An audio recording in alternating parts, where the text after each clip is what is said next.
Advent Christmas lo na lo tel zong long dek lo pai so Krista bin thiên limin si vai ka bu ka su e jani na hian por khang khang ko kan khang koi tu te om ta lo te loma lo le ni min te ko an so lam at te renge ai kan so lam lo mai ni chu kan program hian an ti dang lam cũng đang ở trong thị đang làm việc tạm cũng mấy của mình xử lý cái này bằng lâu lắm để đi group giải thì bông còn về theo thì ai hiện battalions bông còn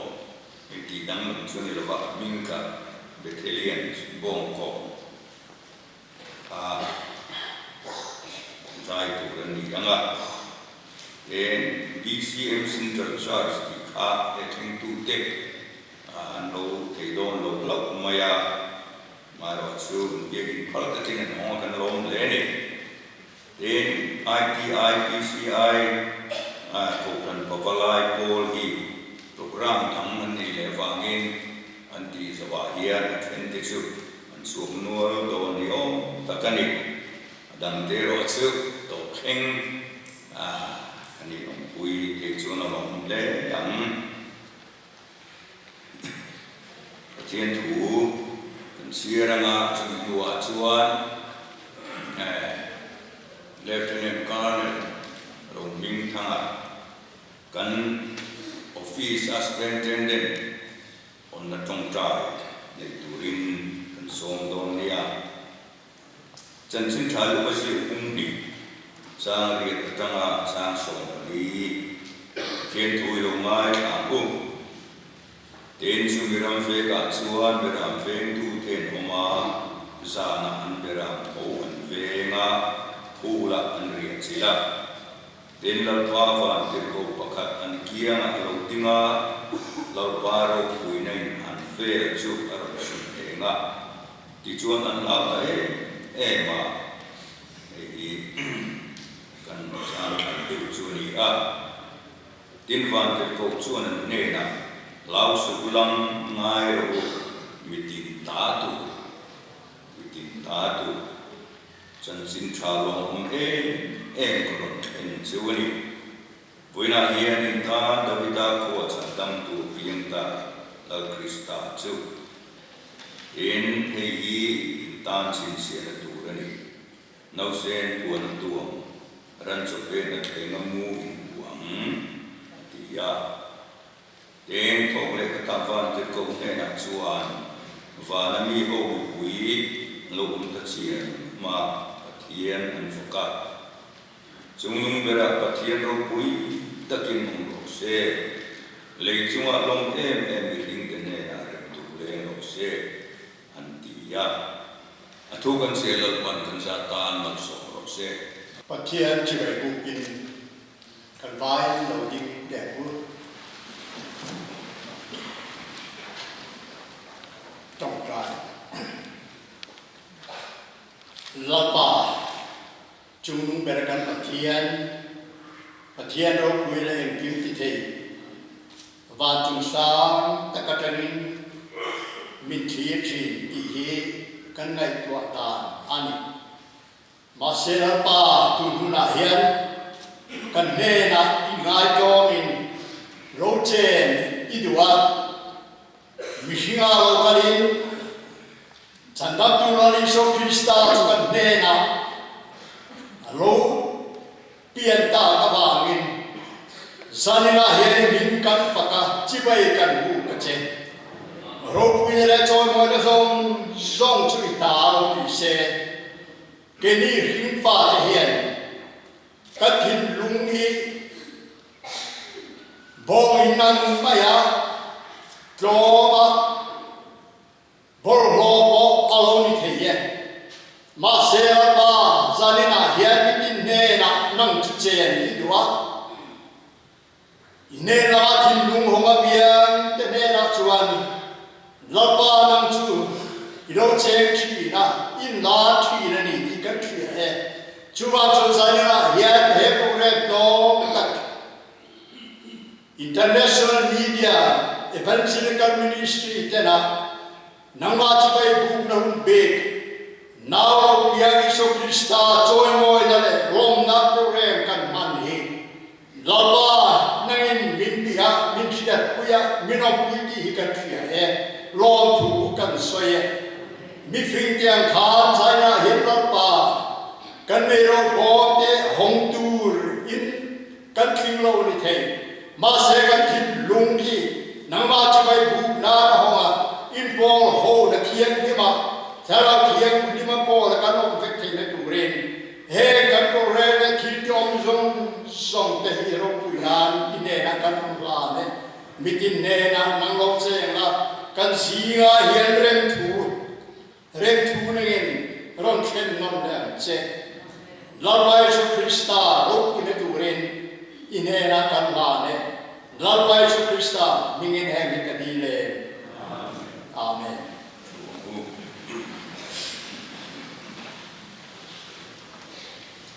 Lagan saho lenga sina Bible sangan sirka angkat ni tatu ikhania ayami emhi ko kan pakatani bawa ko kan rang tania su alang na su miting ta ni na su kan hoi ve lang achiang mai ni le mai Bethlehem muar klai klaenga Tika dingin sa tengule.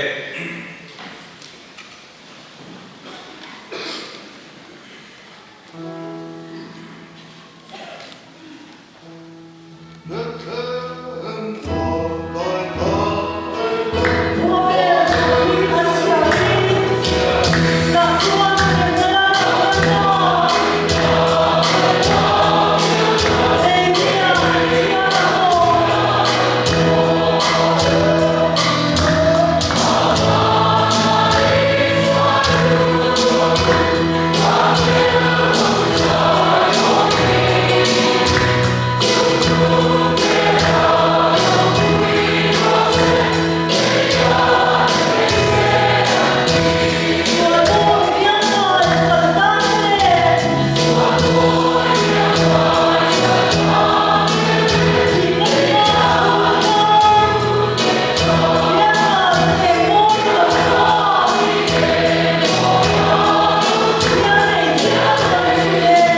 secretary report kan lo ngai atawanga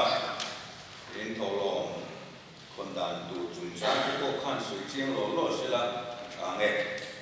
ani biru chuang kimi so bu Zaina, helai mana Christmas rock program hang tora local sai sonte IMEM Executive Committee chuan kanlan ba isu Kristan hin chibai kan bo ka chu I Zaina hian kan senior secretary hi aksalam atsa do bangin ke hetera ko din chuan kan sekra amasain in Malaysia kena te hanle hi tha kan dia so fang chuan in Malaysia kena te hanle masako tera kan IMEM Executive Committee members so te ko ni chu na chang khan han te ule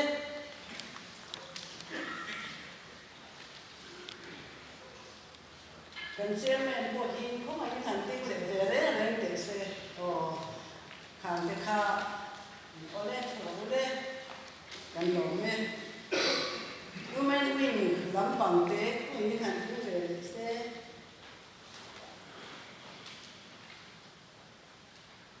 le kan lo me tin youth wing lam te ni ve se la in wing te o so na ma son lo me ni hi IMEM Dia tuang taka kal thena torin taka ko ko to le thok to te ani hey Christmas Good Friday ko lo khianin report kan han pe thina he ka lo kan to te hi chuan kan report te hi kan din hun te akal hu te in se to le kan ringa ame ro chu la shelo te mi that cho te kan chân na se lo te no ma bang hian report hi ke cha kan ti bang in he kan buna hian report hi kan han pe thina ni te ka in se ni sa wa IMEM ti kan se ma ya chin khang kan han se to wa international media events kan ministry yan ya ma se IMEM ti kan se ma na IMEM hi kum sam le pasari kha lung le ya tin na ya ti chuan zoom kha sam le paria ta khan ai so la yan tin na lo ni ya chu ti chuan TV program kan pek choi ro hi chu niria ko cho ba sam le paria kha TV a hen program kan pe chwa ka chu ta chang chuan pathian khomai na kai shwai na dom tak changin ton point ni thleng hian ba la ke tu na om lo bin tuang takin kan la kan zen ani a in re bo dan chung chang a hian executive committee na en kola chuta chuan program committee te fundraising committee te a oma tin chu mai le mavin senior wing te women wing te youth wing te adinga amero chu tuana hian he kan thipui le ma wang te ani bokama chu kan senior wing te ro hi chu an han cho ya to na hi chu an hi chu an ding ta ri lo wa he te yan swai tu te hi kum thum tra ma ta na wa te khan te an ni thrin ani in kan program ni kan hi da ka som pa le chu hi cho lovin pathian thu ka chuan hian sermon te zai rong bol na te tin na chang chuan interview program te ko pek cho ani thina he kan program te hi LPS a le so ne ta ram pu ma hian thir thein na oma LPS a chuan za sum channel za sum ni panina pe ka ni a zo ne te ro chuan channel som pathum na khan en thein ma om ranga ni tin chu ba ka chuan lung le a te champhai a te an mani district pon chunga hian program an pe chuak ren boka chu mai ne lovin October sang ni le som bakwa chang khan ta hana barna rama kan zo khopuya khian thir thein kan channel hi pek cho an ve to phokani he a hian chu mai ba ka chuan ni to na to kan share kan hian Christmas một lọc te Good Friday một lọc te cần mang chỉ na chú ngã chuan cậu sản xuất sang trong những thứ xây tổ te cần nhìn qua ta chú mấy người làm việc cậu sản xuất sang trong những giải đồng quan tổ te cần nhìn xóm chỉ na chú cái chuan cái xóm cái ngay coi mấy cái hiện những đồ tiền lọc tiền sạch chỉ na em thì cái đồ bùi cái tí em mà bún khát ra đồng cái đồ nó cho tất cả này cái khác sai là hiện hành sẽ tham lễ na sung là mà hiện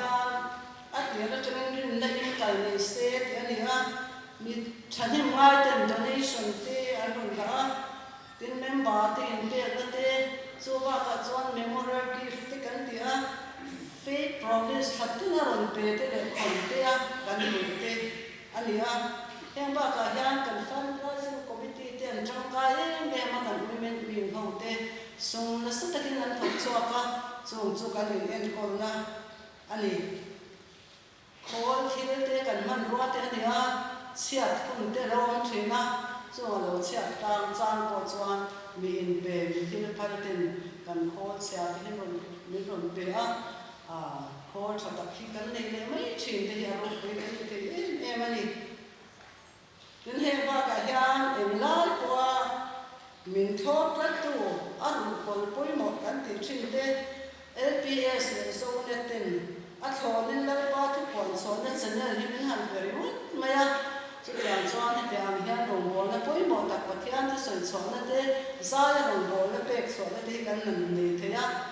anni mai wa ka hian na enterprise te hian a te ra tangin cable soi te min thun saka transmitter te lam te po heng lam te po hi min ti sak fika an chunga hian lom thu soi sen lo an ba ani heng mai ni lo in camera man to tak tak te television te computer te heng te min pe tu te hi kan han nei le mai chena pathian mal so na dong tu te rong bo na ko ma ke pen tu te heng na chang te han heng te hi kan han to wa lo mom kan te me ma mani de khan kan program le so na khol pui per mai ha chen maya ka de thum don lai program ti so the la min ton tham sa mai khan kan ma ni su ta po chuan kan sui ang kha sum hi kan nei mai lo kan ti kha kan chung cha la pathian ne la kan riel tok maya ti chuan kan ma mo sia kan cha cheng loi thum man la ni si chen ti me liang kan te pathian ne la kan na na kan ma ka tok maya kan cha a lo thlen chuan cheng loi thum chu kan lo nei le ta mai la ti chuan khol thatak kan ni ti hian program po chuan ti kan kan kal chho ta ani heng ba ka hian kan sui mai lo tu chu pu so sang lian chan ma bi te chuan te chu kwan ron bol na poi mo ta ka ti ti sia in an in hi office ta man dom te in lo atira chung te po chon chu a hian kan lo ni me ma ni ti te po ka sai na hian po san mi pui te sia ka hian kan han sui te tu ani heng ba ka hian office a thok tu superintendent le technician le office assistant kan ne ya anni hian lo man tle te ami hi lo man tle te pe kan ni ga tu na phe chuan kan technician hi hian na thok thok lo ba kan office assistant le kan superintendent te hian ko vek maya te chuan chanem nga takin tu na hian chuan lo man tle te kan pe in an thok ani heng ba ka hian kan se an kha committee pe sang sang le member te mani instant somen thu taka thok tu te la ko hian kan nei rin bo kan ni heng kan nong bol ni kan sa tho ho na ni a hei tu na hian ngal pan thu le ra te mal so ma wangin re ro dam lo tak sa dam lo dam pui em mo sa an ho ni ki te kan thre thina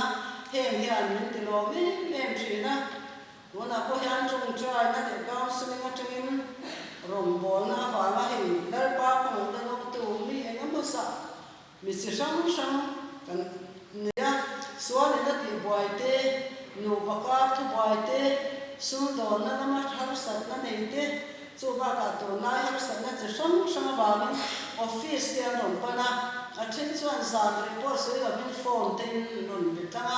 chuan tanga pathia ron bo na an le te chu pathia nin ma so ma ram pol le ram chu a tangin he ang ten dam na an chan thu an ron report report hi aro pui kan tia kan lo mai ni lovin kan rong bol na ko heng heng nin ti sak em tu te an ni ti ka kan soi te ruwa hetia nga tu na ko ti film min lo thir tu te po na mang he ana dam na chang tu te ya ni report thei se thei chuan kan lo mo tan he anga kan rong bol na lom te mai lal pan man so ma aro pui na pon so na a thil ti thei na na han wang thin te mi te mal so na lo chang thin te hi kan lo me ani to wang chuan lal pa man ka thian chu he wang hia fak le chon lo e nom ro se ton nuwa po he anga ma mo te kan lo mani chuan phone number kan soyanga lo chin sia te kan om chuan lo chin sia ula phone number 8414 965 718 8414 965 718 tale 2306 978 2306 978 at kaya nila kuin phone na biyak thei ren ni ti ka ni sei ani he long bo ni chak so ka alo kal thei nan thil pe le trong tra ya mi tran pu se torin sa de ta lo in khom te ai khatu song sum te hi kan han pi si chuwa nei tu pi kom lo dal pa mi te ko san san san mi in su khom po long bo na ni hi mi mal ta na ho kuin om lo i te ang mi mal ta ho kuin om lo tha le sung sum le pa in se sa wa long bo na ni la a thon in chan jing tha min pe a thon ve ka chan jing tha pe chon na mun ani he chan jing tha na se lo ten chan jing tha hi an lo se an lo dom thing na turin he ro bo na yan atum ani ti te po hi min lo se at sak le ola kan ruwa troi te rom ta reverend te officer te upa te chung ba ka sam khan mi chuan om ta tin san to te tin ni no le pa de le kan thalai te kan sa tho ho na ni wa e ai ni member lo lu ta lo tel ve to ya sa na ko ya kan han ni som fa kan ni le kan dal pa pa thian chu thil ti le thu le la ni na ro bo ni la i choi mo ta se na mu ka kan report te ke ni se la kan lo me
den marin naite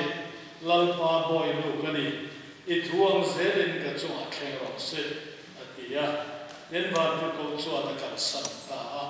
lai mari chong kam tak mai apoi mo ka tia kan ram din munte kan khotang din munte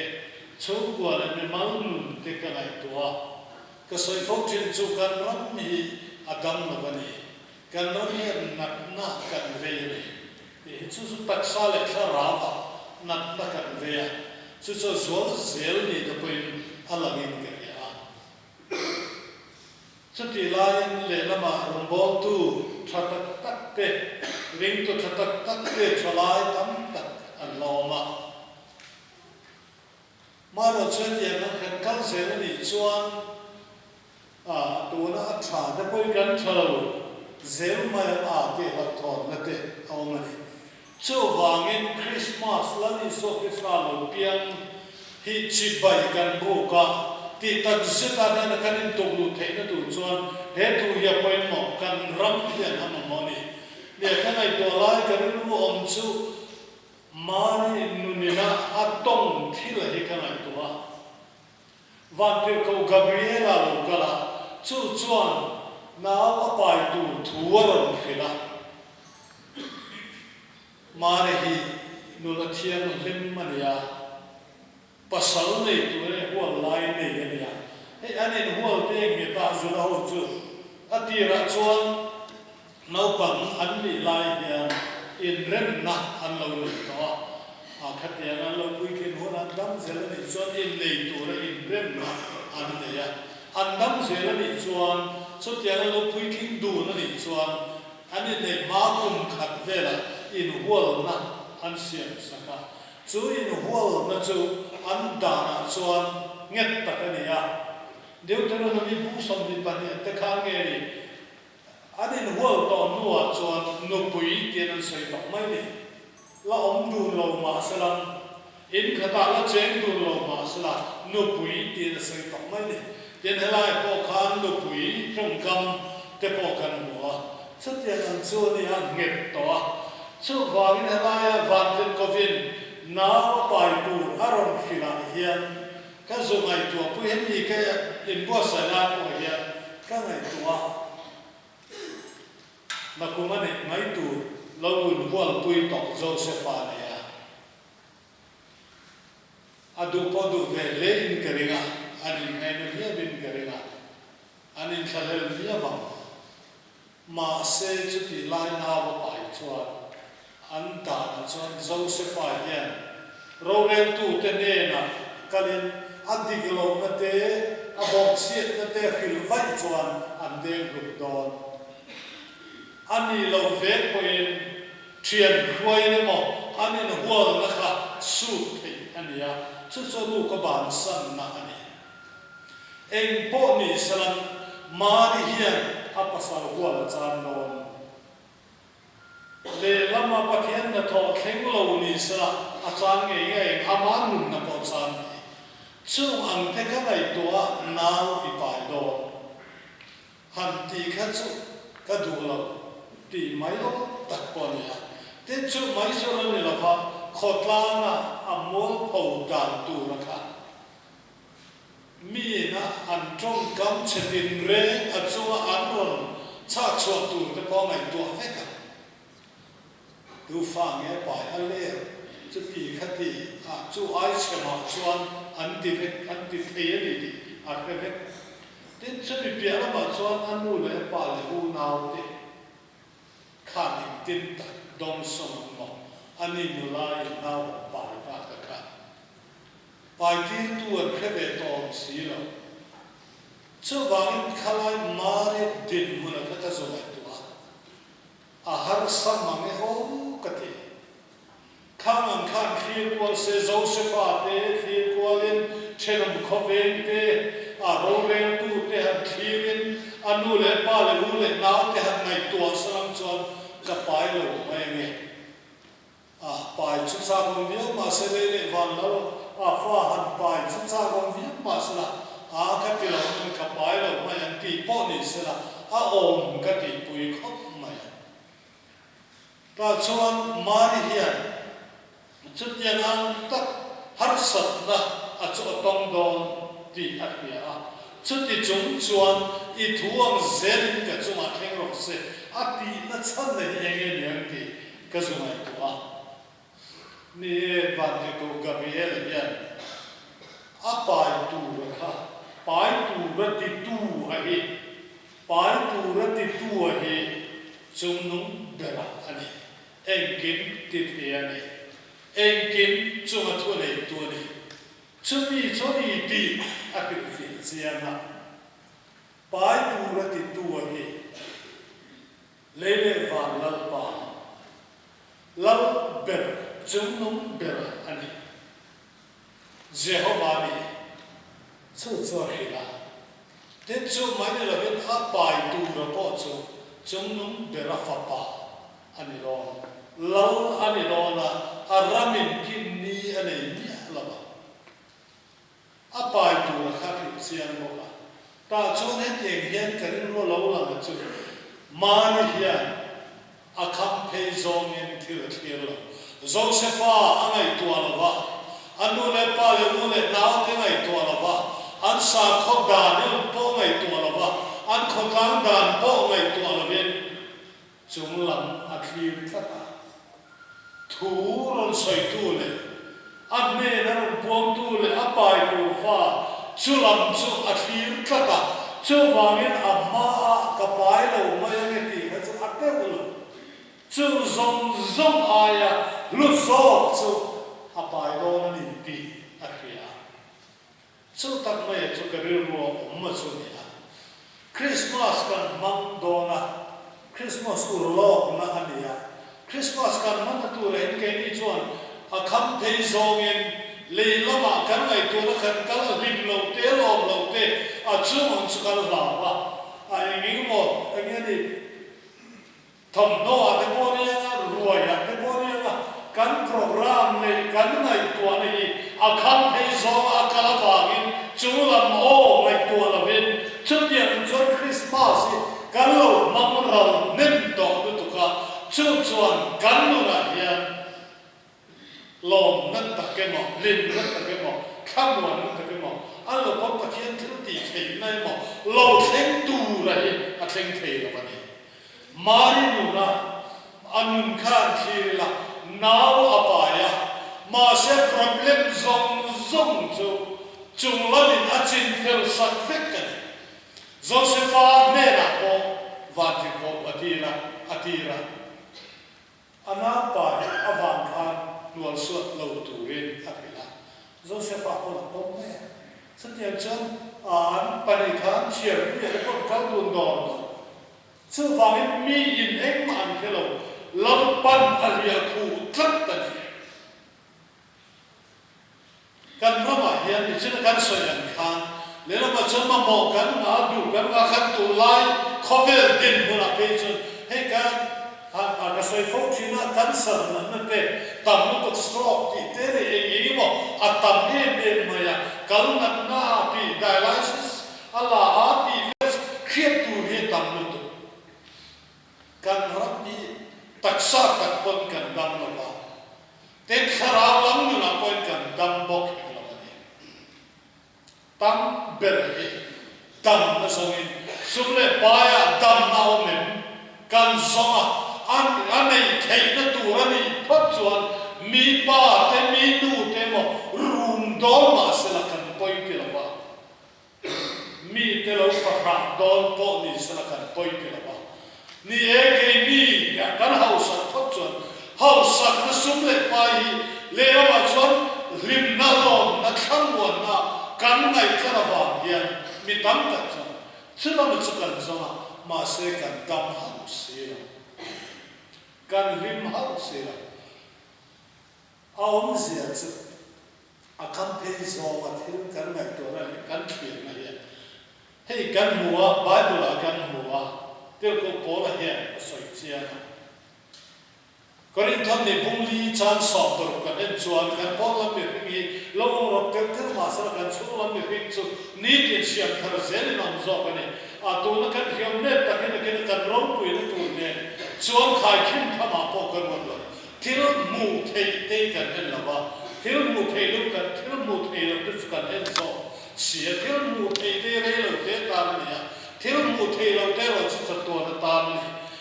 chumi ne vang chap te ko po la yan philippi bung thuma po khan asoya kan lalpa iso krista piet na ro pui big zia awangin thil zong zong hi tan na karwa ba thil zong zong he nom le kanai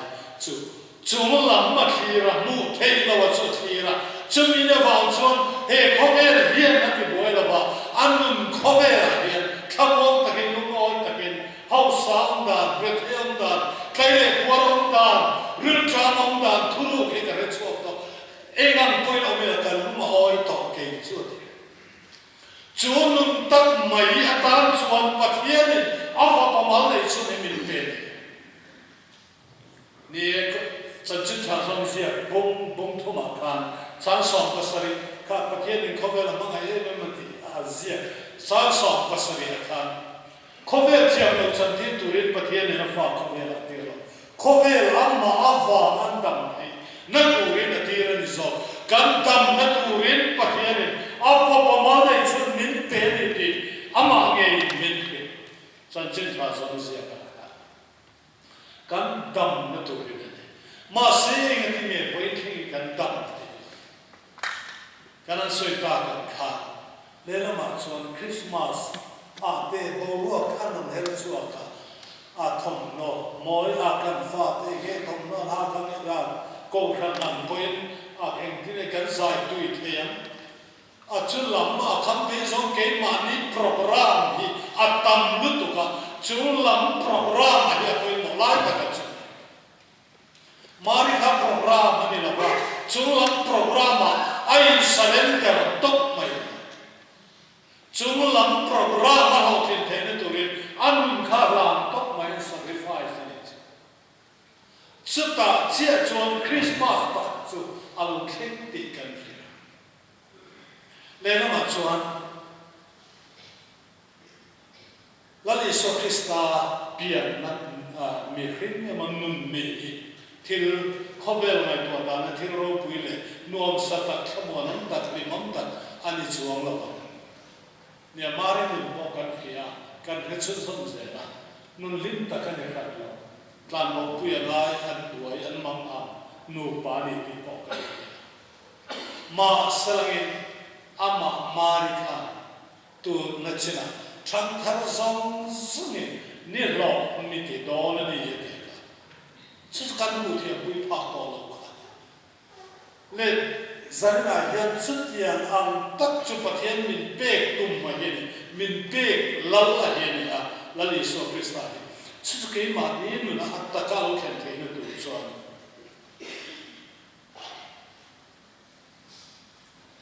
lâu bia là hiện tụ nghe này lâu bia tụ hiện tụ nghe này lâu bia là hiện tụ nghe này khách chia nghe lắm cho thiếu đẳng căn ngày tụ bì là bằng Mari again. Then to Marina alo pa lal la chu lele van lal em kim chu thu nei tu ni an ne na yan in tulut ve an chuan Mari again ti thuang zerin ka chunga thingro se in ti thal an chuan kan nu na hian pathian ro pui na pathian thil ti na pathian lau na chu lo lo chu kan tu le fai mo ni la pon a kan nu pui pasal mo kan bian pa mo mi dang ka dan kan no le pa tan po mal so na kan ni na an tan dam nei kan ni do ni chu ka ri ru wa au ma he Christmas kan man tu ra hian lal isua lo pian kan lo mai tu nge ni ngai to chiang ni suni chu helai ko kha aramin ke ni nei lo bang a ti te lal ani dan khang zong song ron soi van de ko na soi khan mari hian apai tu akhiat si na lo ngin apoi te la ti kan ni a sumi ne wang chuan leila ma thiam to lo chu thil ro pu ye chu ai chu Bible ai kan hu a Moses koi Christian Moses naka ai gu karam ro ya chuan sumro pui zo ga ta laman te tu chu thi thina wa ni na te ai gu ta ram ba chu sana lau thing mu na la wa men chu chu chan chu mu thei lo chu ho wa men atua chan chan ti te ni chu wa men he Christmas tak manga e thuang zen kanuna yan khen alo khen ro se lal isu ta nun in hong nei tu chuan ka du dan ka thati dan ka lom zo ka lim zo lam ni lo lavin pathian thu ang zela kan nun ka bo sai nei lal isu pian na bom in kan chi ram in achu halu chang thai mari nun ka lo chang thai ani chu chatian an ka chu poi min ka ya chu wa gen mari ani na Josephan poi wala ni na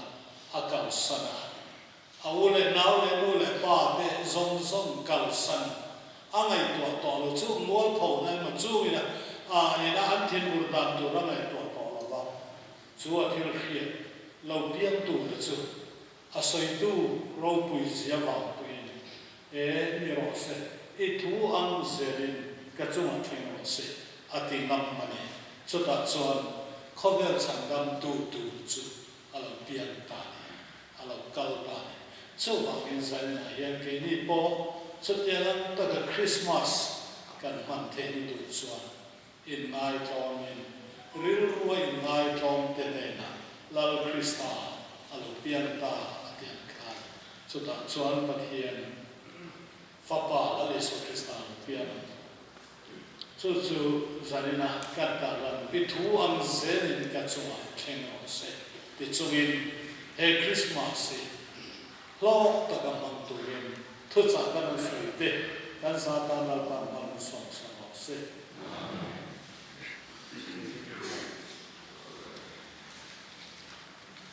tu cha kui mo tak mai cha me una chuan lo thu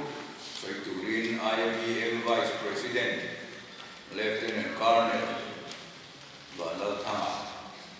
soi som Octonia đến soi thình bảo ta kinh in khom và hiền refreshment of dawn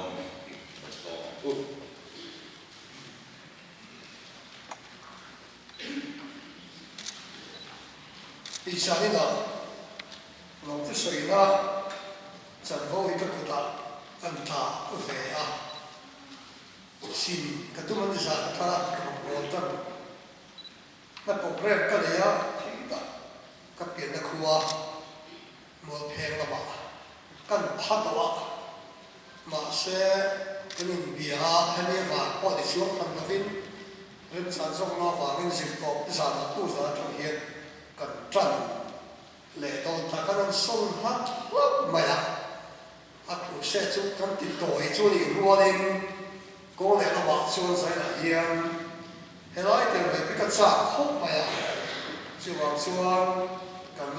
anon son ta anon kai toi ta azara kan tel ve ta mai chan vo hi kan ni chu pui ve hi ma sai ka lo me ma ni hey IMEM Executive Committee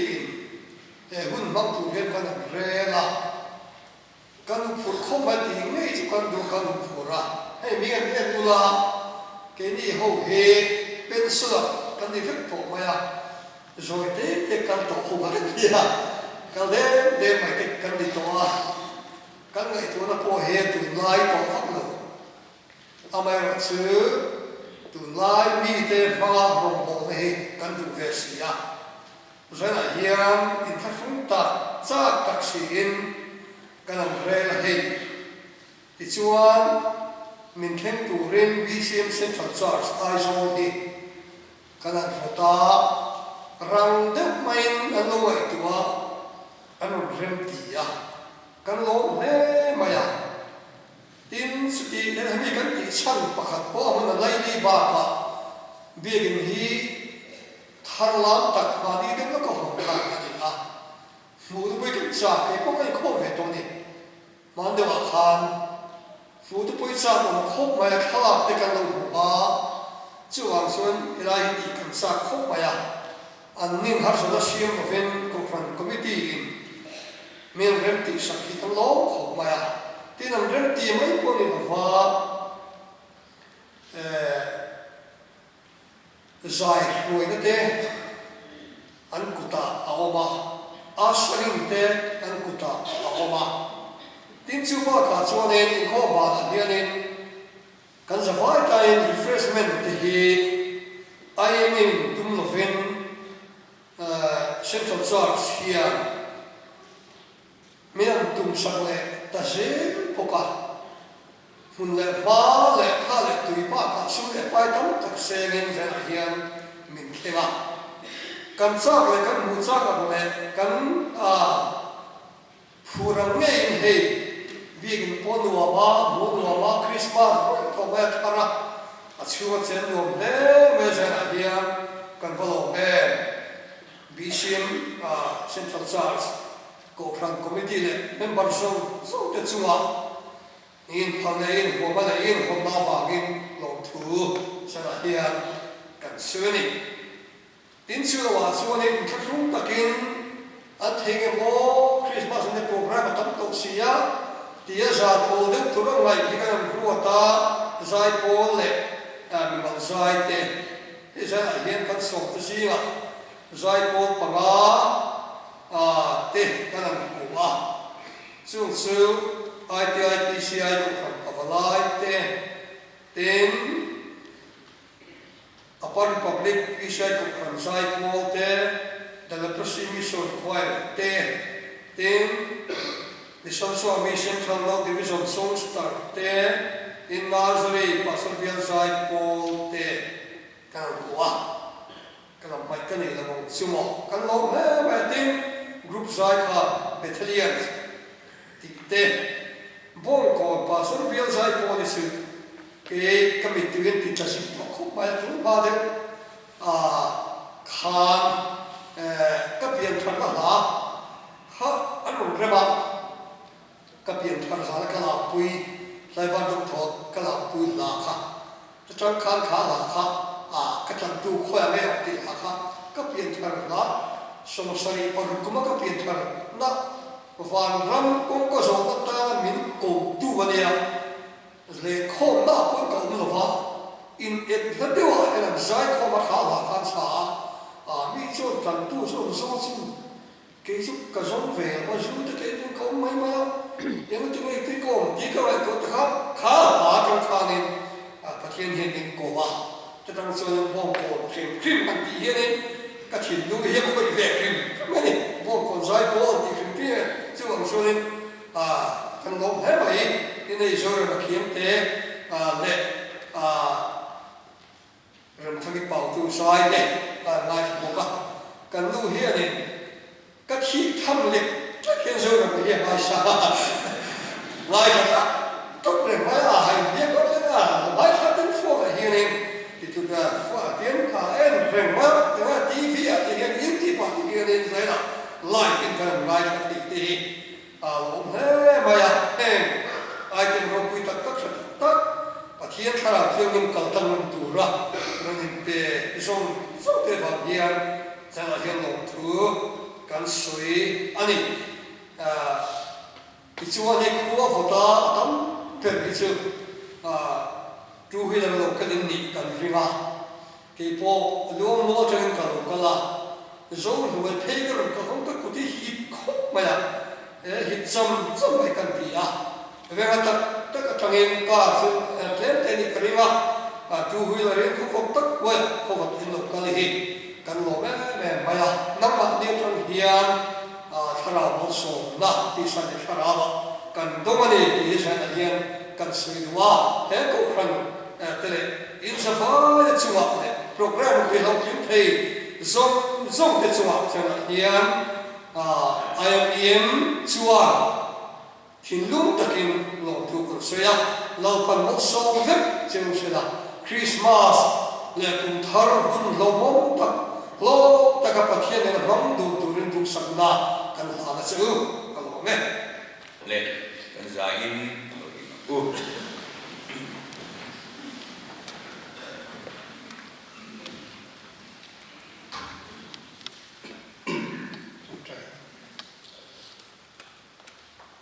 Bethlehem le ran the kaltanga mangaya ba ma mi jong suak tu kan pathian ne na chuan ro win le choi moi na te la na te le thu ne na jong jong te chatuanin om zel sela zela hian